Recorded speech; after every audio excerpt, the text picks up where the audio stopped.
Hello, everyone.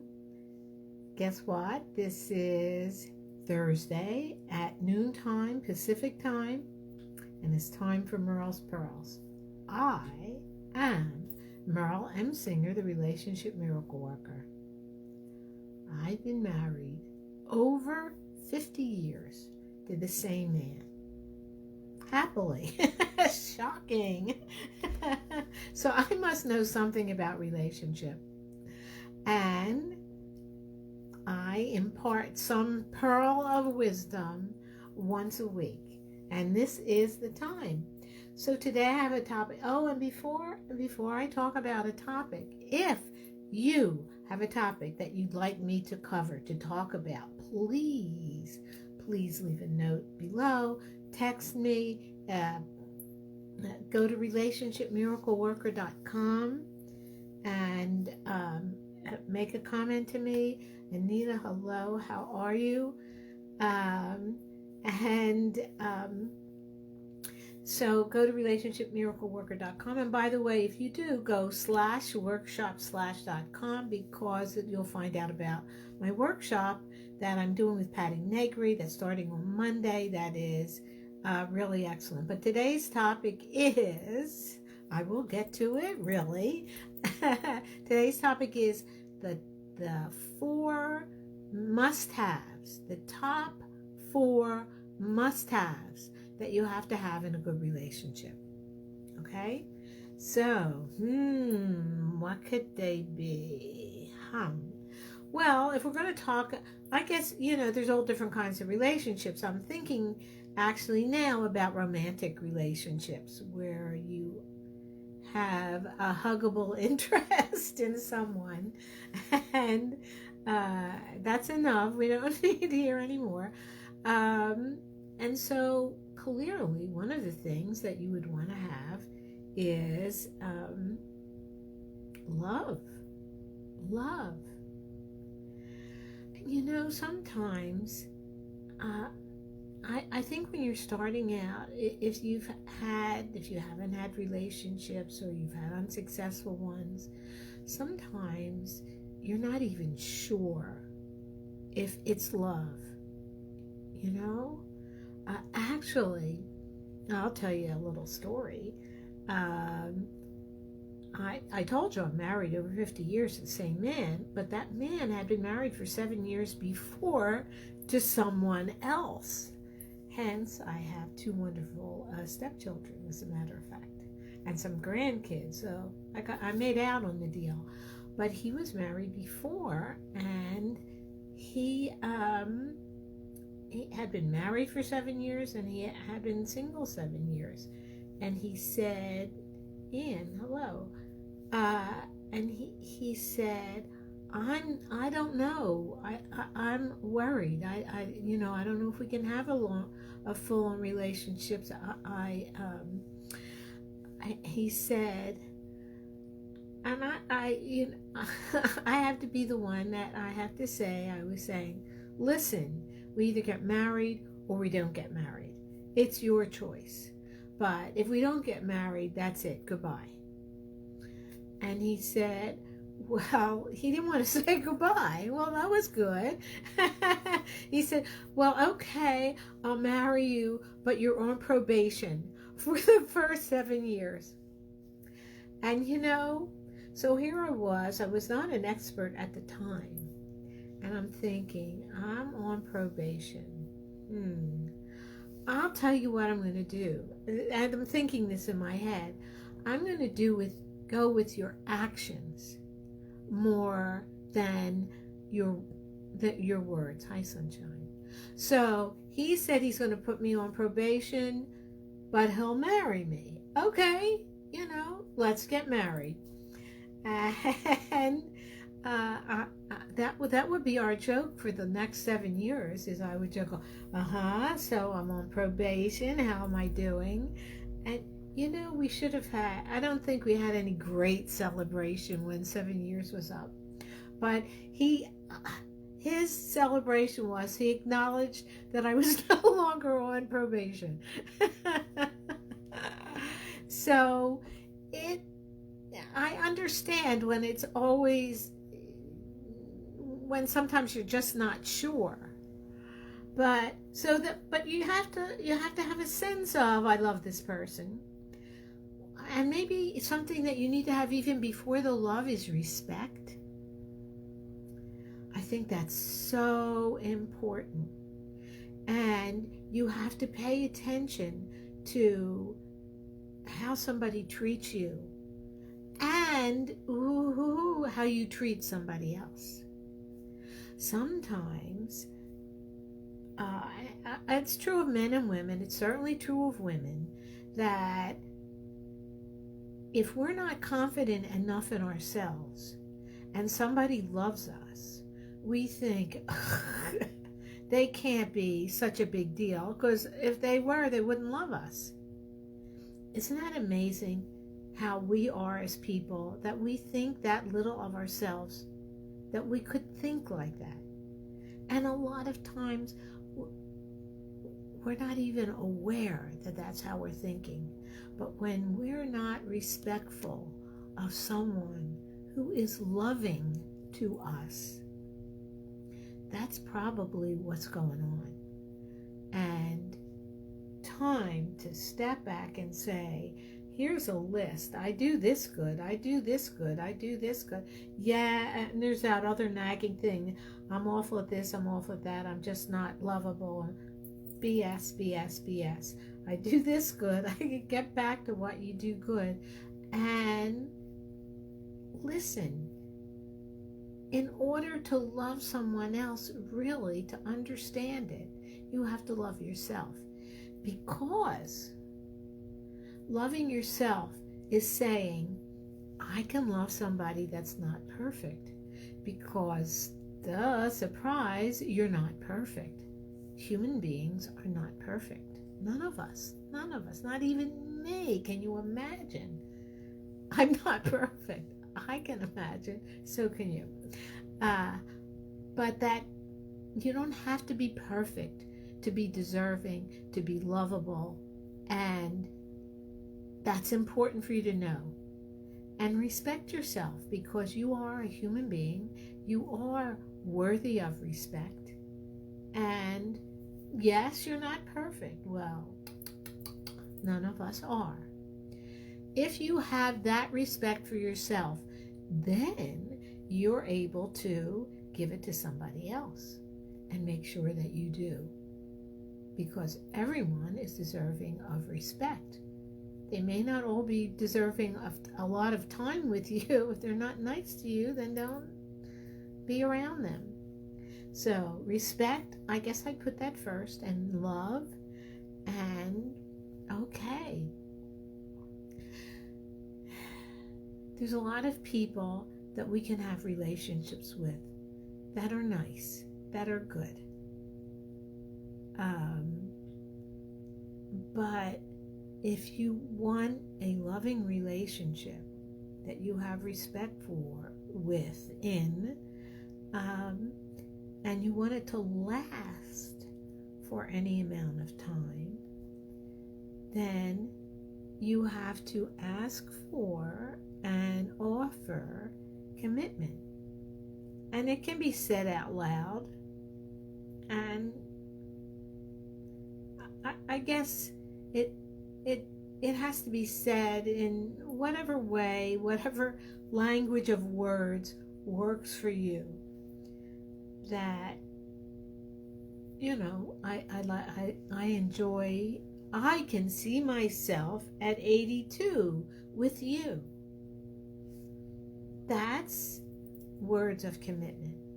So it doesn't have to be, oh, I'm committed for the rest of my life, but it can be, I am committed to you for the rest of your life, back and forth. Anyway, there's no specific rules except that sense that you can feel that and you can somehow communicate that back and forth. And that comes to the last one, which is a communication. Communication is very important. Patty and I talked about boundaries earlier today at Merle's Thursday Thoughts with Merle and Patty. We talked about boundaries. And for instance, you want to, and it's really important during COVID times, you want to have some time to yourself. This is how I learned. If you really want some time to yourself, I say go to the bathroom and close the door. And you shouldn't have to lock the door. As long as it's closed, it's private. And it doesn't matter if I'm sitting and reading a book or whatever. But you can also have some way of having private time. Even I'm just going out for a ride on my bicycle, I'm going for a run. I'm sometimes going to the supermarket is time alone. But figure out your time and allow yourself to have those boundaries. I know people that are in apartments now, they have like separate, even in the same room, separate desks. Using the same desk is tough, but if you have to, then you have separate times. You have it from 2 to 4, I have it from 4 to 6, whatever, whatever works for you. So that kind of communication is really important. And by the way, that communication is not just important in romantic relationships, which of course it is, but in all relationships. And remember that. I mean, even your mother, as a mother, even your mother, and your siblings, people that you live with, people that you don't live with. Communication. By the way, this is important. One of the most important parts of communication is something that I don't think we talk about enough. The really important part of communication is listening. Oh, listening. And I don't mean listening, waiting so that you can say what you're going to say, but listening calmly, without any thoughts about I could answer that to it, or it reminds me of this, or listening, because that's where you learn.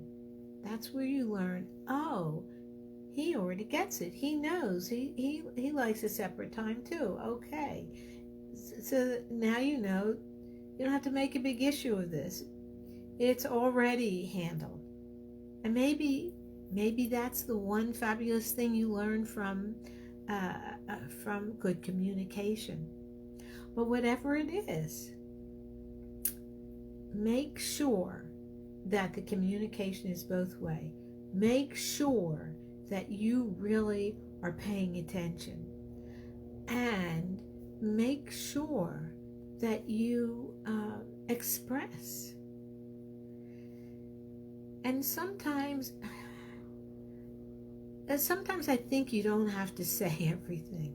And here I'm talking about communication. You have to communicate. Sometimes I don't think you have to, wait a second. Sometimes I don't think you have to say everything.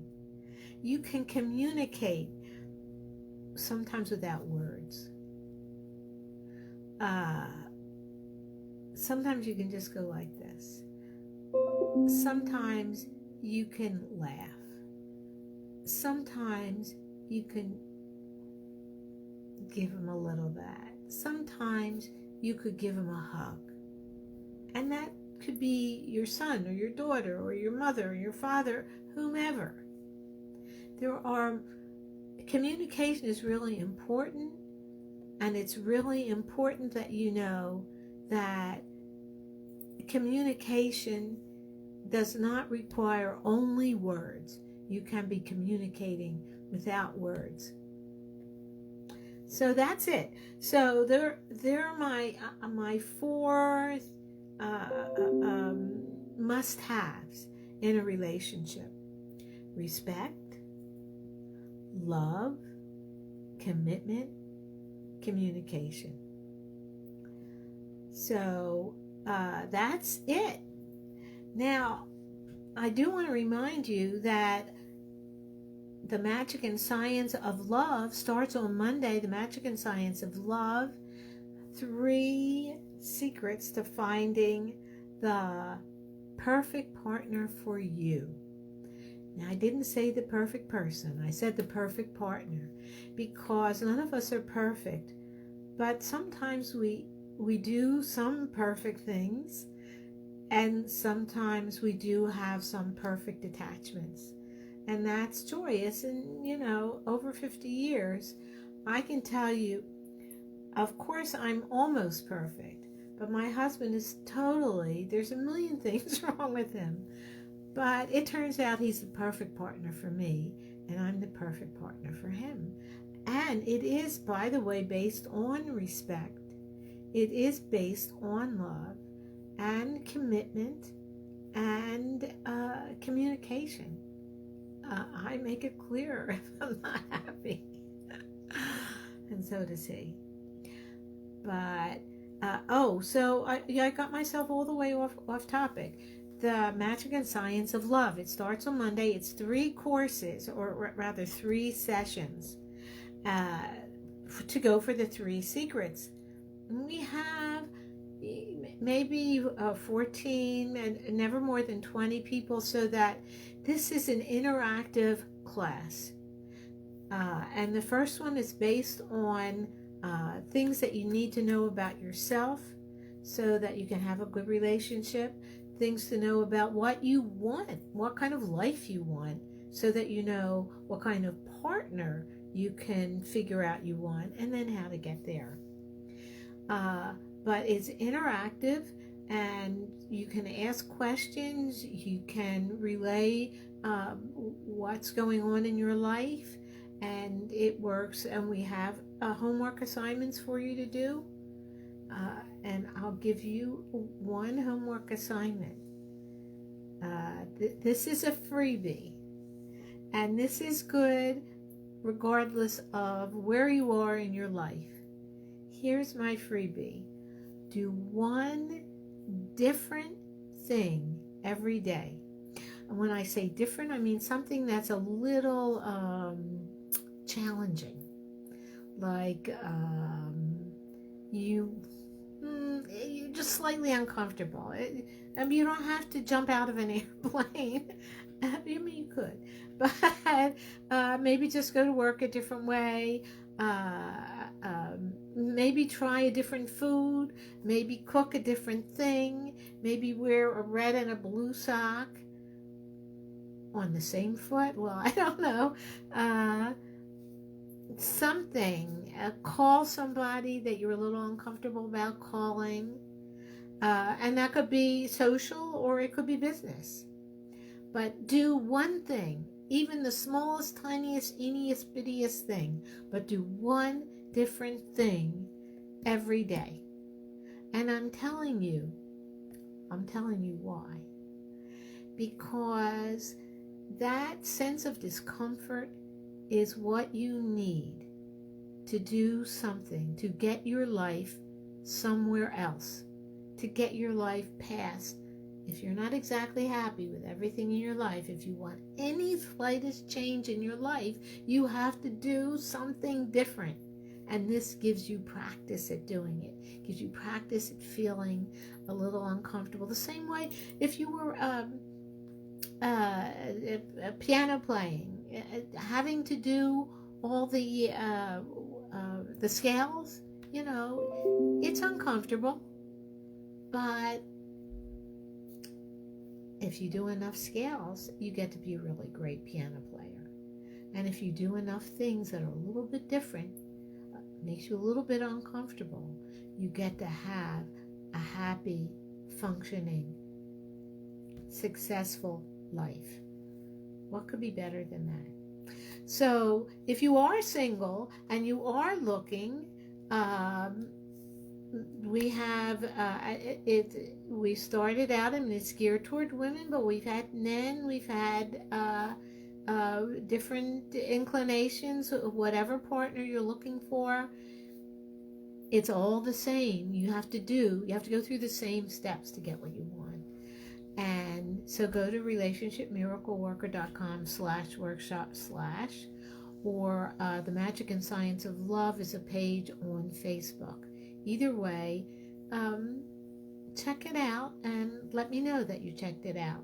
That's it for today.